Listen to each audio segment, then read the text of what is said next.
So the other day, I was browsing around YouTube and I stumbled across in my suggestions videos on 2013 Mac Pro trash can machines. Now, I've never had one of those Mac Pros, so I thought to myself, I should buy one. Now, I went on eBay and I noticed that most of them were floating around that kind of £200, £250 range. Obviously, they were used. Some of them were in quite poor condition, not a lot of information on them, and that's kind of base models, quad cores with 12 gigabytes of RAM, 250 or 256 gigabytes of storage, whatever it was. And I thought, yeah, not really the greatest bargain for that price. But then I went on CEX, or CEX, however they want you to pronounce it.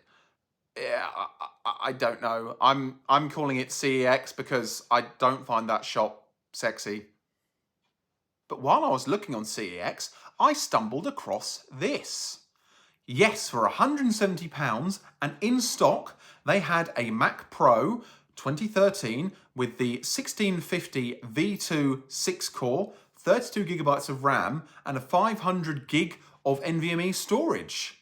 And I just thought, I've got to give this a go. I've got to see how good the cheapest Mac Pro that you can buy on CEX is, what kind of condition it will arrive in, and if it'll even work. And more importantly, I just wanted to see what a Mac Pro 2013 was like. And also considering the saga of how the Mac Pro 2013 just wasn't a particularly loved system, so I thought I'd give it a try myself.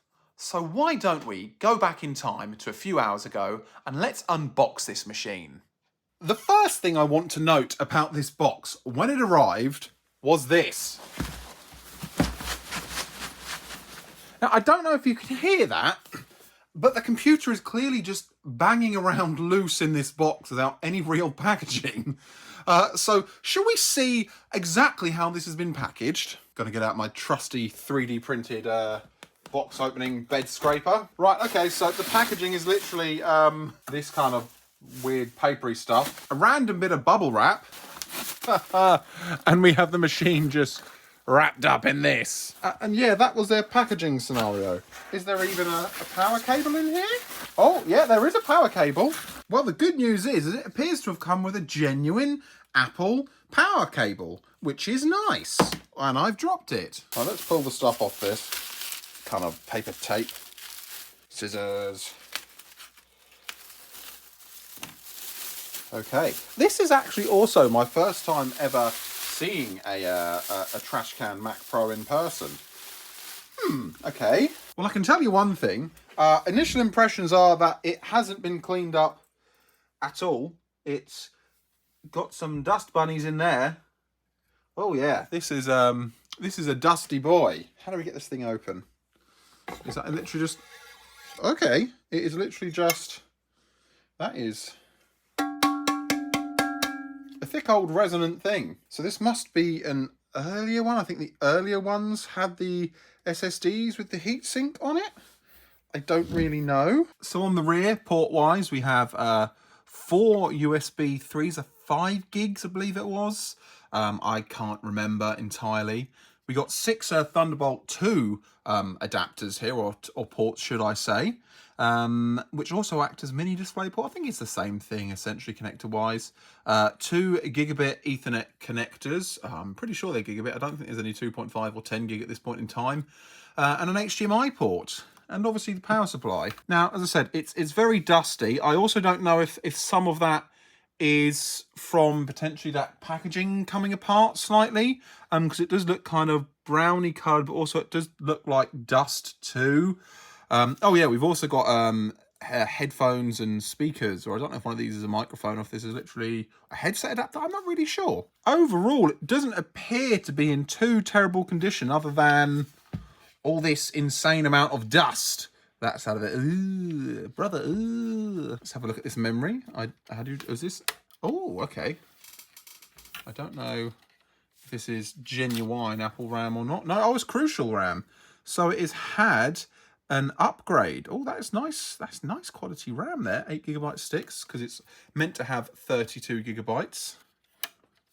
So, what do you say? Do you think we should put the lid back on and just boot it up and see if it even really works? and then worry maybe about dusting out and cleaning out later, maybe? What do we think? I think we should do... I'm not quite sure how to help you with that. I didn't ask you! Well, okay, everyone. We're going to go for the first boot. I've plugged it in, and I'm going to hit the power button. Shall we see what happens? I don't know if you saw that, but a plume of dust just came out the top. What? Don't tell me I've accidentally unplugged my monitor. Oh yes, that's exactly what I've done. Please ignore my forever dusty setup. This is a workshop on a farm, and dust is everywhere at all times. But hey, it looks like we've booted. Okay, so let's go through the setup process. Right, let's have a look and see what we've actually got. So they lied. They lied to us. We have a quad core, not a 6-core as they said. Cheeky, cheeky. That is the first thing that's happened, is there's been a big lie. Well, at least the storage is correct. At least it actually has a 500 gig drive. Okay, so what I want to do now is see how old this machine actually is. So there is a little chart you can find online which will give you the age of your Apple products and your Apple computers. So what we're going to do now is we're going to use the serial number to help determine when the machine was actually made. So by using the 4th character of the serial number, which is M, we can see that the machine was produced in 2014, and the 5th character will tell us the week, which is a V. So it was produced on the 24th week of 2014. So it's a fairly early machine, actually. So now we have a bit of an interesting predicament. I feel like I'm going to see what happens when I contact CEX support and say, hey, the machine that has arrived is not actually the one that I ordered. And I want to see what they offer me, if they offer just a straight refund, or if they want to do something like give me a partial discount refund. I'm curious to see how the support side of things is going to go.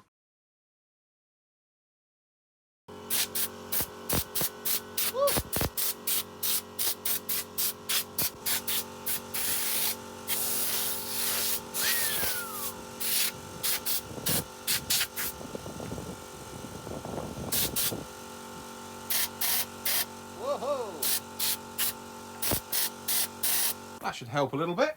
Now, after having given the machine a clean up and a kind of a good polish and wipe down, I will say that it is actually in pretty decent condition.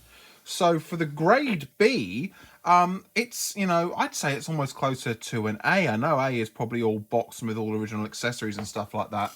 But the markings on it are very, very minor. I think, I don't even know if I can show it off. You can see they perhaps here had like a sticker or something on there and it's maybe discoloured part of it, but I mean all I can really see is myself in the reflection, you know, and the top is pretty good as well, even with the dust bits and stuff you got it off. It's, yeah, I'm actually pleasantly surprised in the condition of this, and at least in that regard I would say that is very, very good. So now the machine has been successfully cleaned up, I thought we'd see just how well it performs for the specification, and maybe we'll pit it against my M1 Mac Mini for comparison. So something else I've done, as you can see, I've installed some temperature monitoring software and a fans software, so we're going to be able to see during this process just how things actually go.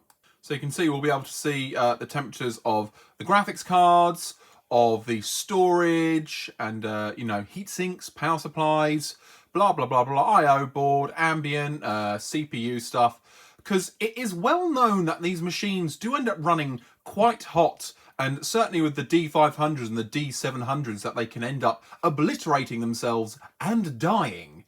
But because we've got a quad-core chip and D300 graphics cards, we might be okay. So first off, let's run a disk speed test. So as we can see, we've got a write of 745 and a read currently of about 650-ish, something like that. So I let that run a few times and it's ended up being 709.4 for the write and 626.3 for the read, which is okay, I suppose. It's not awful for the age. You know, most of us back then probably only had SATA 2 or SATA 3 kind of basic SSDs. And a lot of those topped out around 200-300, some of them 400-500, depending on the machine. So it would be, you know, a little bit better. I think this has only got a PCIe 2x4 connector for the NVMe drive, which I think means these things only top out at like 1500 to 2000 on the read writes if you put a better drive in them anyway. I'm not 100% sure. Maybe that's something we will go and look at in the future. So let's do a Geekbench 5 run. The reason I've chosen Geekbench 5 for this is because apparently Geekbench 6 is using more AI and machine learning and things like that, and isn't quite as fair on these machines for the comparison. So we're going to just give it a go and see what happens when we run a CPU benchmark. Okay, so here we go. We have a single core score of 871 and a multi-core score of 3618. Yeah, which I guess is okay for the processor, I suppose.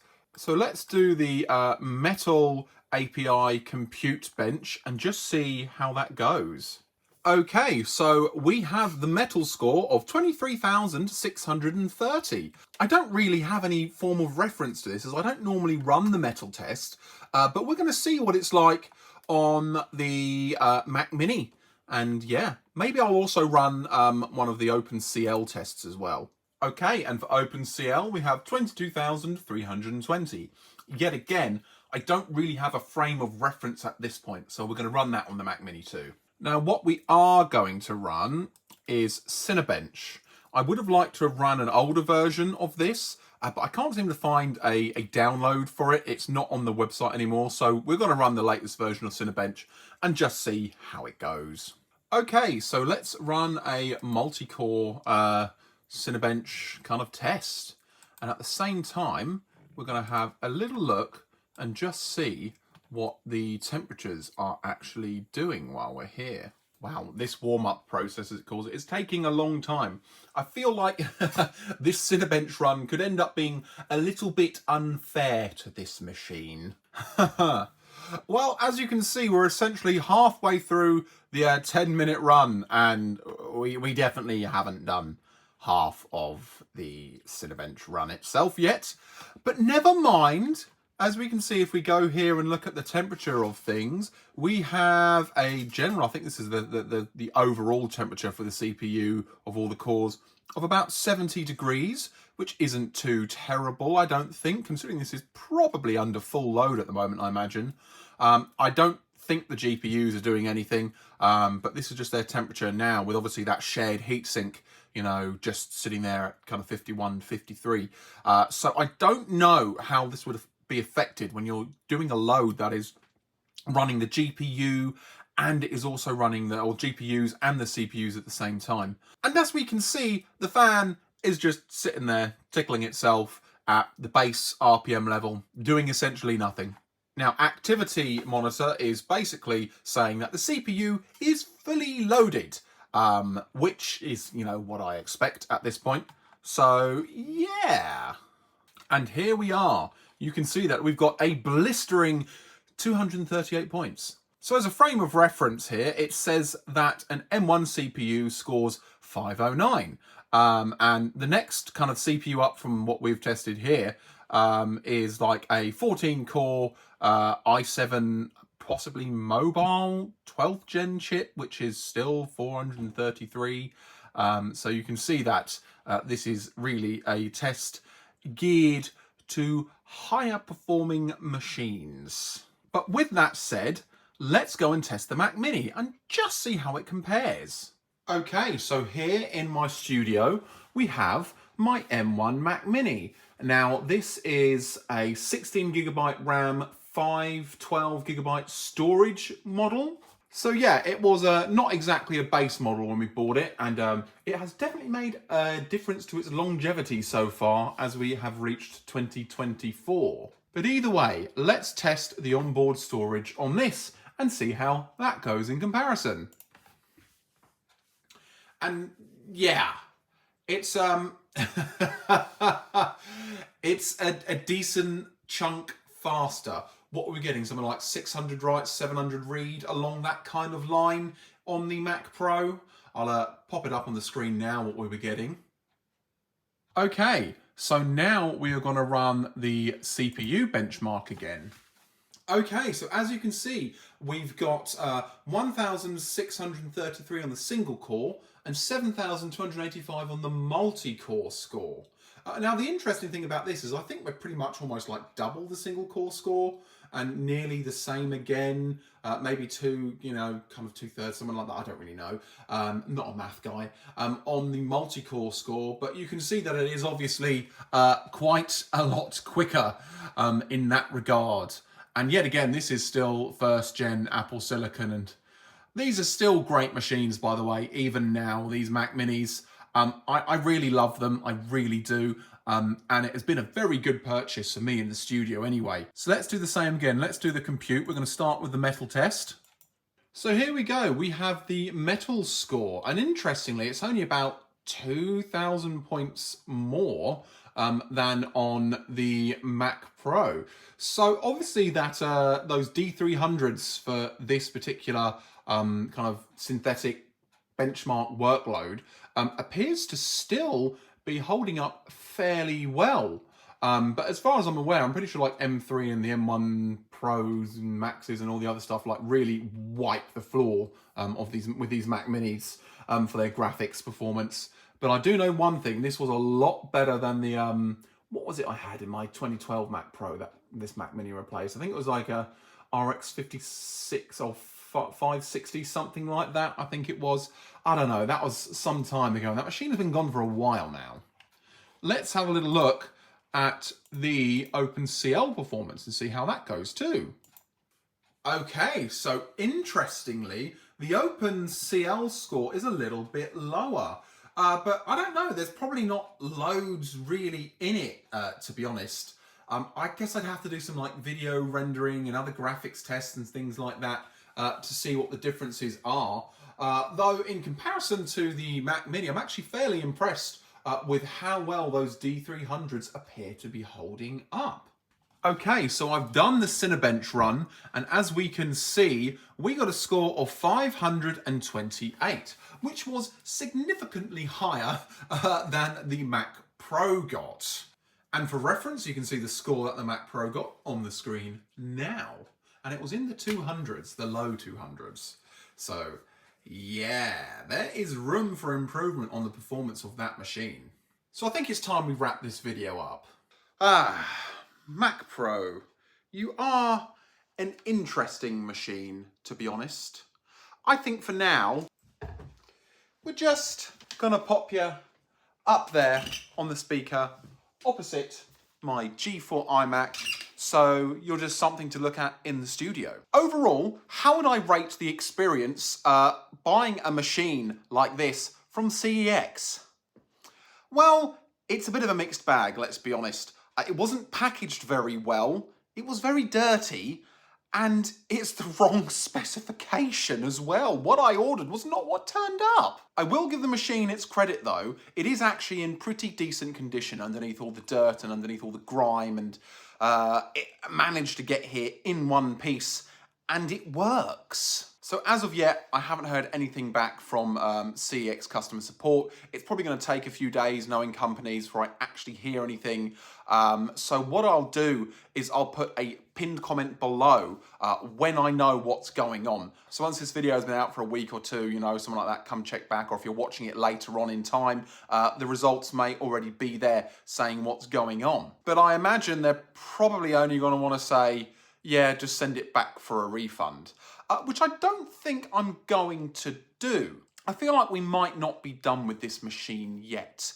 And I was thinking of just buying it and making a couple of videos on it and selling it on, which I may still do.